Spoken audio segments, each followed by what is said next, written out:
মস্তানি করতেছে। আরে তুই আয়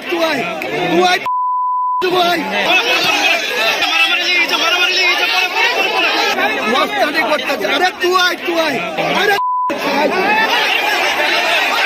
সংবাদ প্রতিদিন ডটিনের দর্শকদেরকে এই মুহূর্তে আমরা নিয়ে এসেছি বেলডাঙ্গার নতুন যে বাবরি মসজিদ রয়েছে সেই মসজিদ চত্বরে। আর যেমন দেখতে পাচ্ছেন আমাদের সঙ্গে রয়েছেন হুমায়ুন কবির। দাদা, সংবাদ প্রতিদিন ডটিনে আপনাকে স্বাগত। প্রথমেই যেটা আপনার কাছে জানতে চাইব, সকাল থেকে আপনার মানে নওদাত হোক বা যেখানে বিভিন্ন জায়গা থেকে গন্ডগোলের খবর আসছে, আপনি ছুটে ছুটে যাচ্ছেন, কি পরিস্থিতি? দেখুন, কোথাও সেরকম গন্ডগোল হয়নি। ইলেকশন কমিশন এবারের নির্বাচনটা অনেক চ্যালেঞ্জ হিসাবে নিয়েছিলেন গণেশ কুমারজি। তা নাহলে 21-এ 8 দফায় আর 24-এ 7 দফায়, এবারে 2 দফায়। আজকে 152টা সিটের ভোটের মধ্যে আমি দেখলাম যে কুচবিহারের কুমারগঞ্জ বিজেপি প্রার্থীকে হ্যাকেল হতে হয়েছে। আর এখানে নওদাতে শিবনগর বলে দুটো বুথ, 9 নম্বর আর 10 নম্বর, রাতভর ওখানে টিএমসির গুন্ডারা, হাবিব বলে যে ব্লক সভাপতি হাবিব মাস্টার, ওর নেতৃত্বে 50-60 জন গুন্ডা রাতভর গুন্ডাগিরি করেছে। আম আদমি পার্টির সমর্থকদের উপর, বাচ্চা ছেলে থেকে শুরু করে মহিলাদের উপরে টর্চারিং করেছে পুলিশ সাথে নিয়ে। ওর নিজের হিম্মত নাই, তাহলে ওকে ছিঁড়ে খেয়ে নিত, কিন্তু পুলিশ সাথে করে নিয়ে গিয়ে গুন্ডাগিরি করেছে। আমি সকালবেলায় গিয়ে সেখানে 2টো এজেন্টই ঢুকিয়ে দিয়েছি।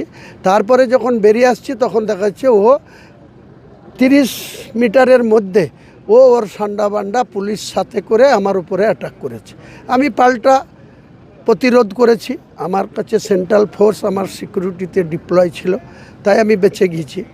তো আপনার বক্তব্য যে আপনি আপনার এজেন্ট বসাতে গিয়েছিলেন, ওখানকার স্থানীয়দেরকে কেউ আমাদের বললেন যে আপনি শতাধিক লোক নিয়ে বুথের ভেতর ঢুকেছেন। মোটেই না, সেখানে তো সেন্ট্রাল ফোর্স ছিল।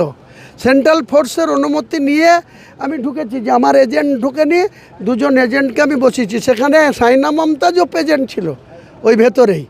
তো সাইনা মমতাজকে আমি নিজে তার খোঁজ নিয়েছি, কেমন আছো তাই বলেছি। ও এত নার্ভাস হয়েছে, ও আমার কথারই উত্তর দেয়নি। অন্য সময় ভাই ভাই আপনি কেমন আছেন করে।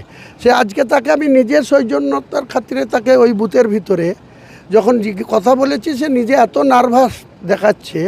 তারপরে বুথ থেকে যখন এজেন্ট বসি বেরিয়ে এসছি, 20 গজের মাথায় রাস্তার উপরে ওর সান্ডাবান্ডা এবং পুলিশের প্রেজেন্টে অ্যাডিশনাল এসপি মজিদ খানের নেতৃত্বে নওদার ওসিটা বাদ দিয়ে যত পুলিশ অফিসার আছে, কেন্দ্রীয় সিআরপিএফের বাহিনী প্রায় 100 জন ছিল, তাদেরকে কোনো কাজ করতে দেয়নি, কোনো কাজে লাগায়নি। আমাদের উপরে ন্যাকেটলি আক্রমণ করেছে। আপনি বললেন সৌজন্য দেখিয়েছেন, অথচ একটা ওখানকার স্থানীয়দের অভিযোগ যে 2 দিন আগে নাকি একটি বাচ্চা ছেলে বাঁশি বাজাতে